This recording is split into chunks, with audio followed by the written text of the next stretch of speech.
వాళ్ళేమో ఇప్పుడు చూస్తే 6 గ్యారెంటీల్లో ఫ్రీ బస్సు రైతన్నకు సంబంధించి కావచ్చు, రైతు భరోసాకు సంబంధించి కావచ్చు, అట్లాగే రైతు రుణమాఫీ కావచ్చు, చాలా పథకాలు మేము అమలు చేసేసాం. కానీ అమలు చేయడానికి సంబంధించి ఆర్థిక పరిస్థితి కేసీఆర్ గారు అప్పులు పెట్టి పోయారు అని చెప్తా ఉన్నారు.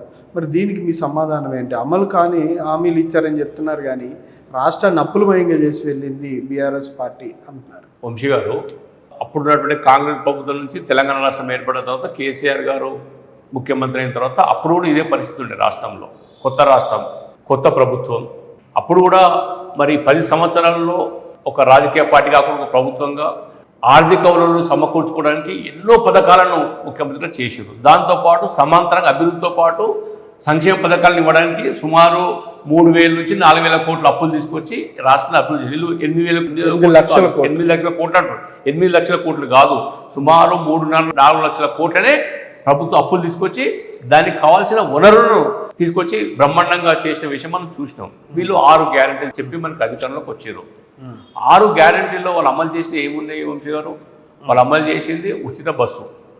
ఉచిత బస్సు వల్ల మహిళా లోకానికి ఏ విధంగా ఉపయోగం పడుతుంది, ఏ విధంగా నష్టం జరుగుతుంది అనే విషయం మనకు అందరం రోజు చూస్తూ ఉన్నాం. అది ఒక కిష్కింద కాండ్లాగా బస్సుల్లో మరి మహిళలు జుట్లు పట్టుకుని కొట్టుకున్న సందర్భాలు కూడా చాలా మనం చూసినాం.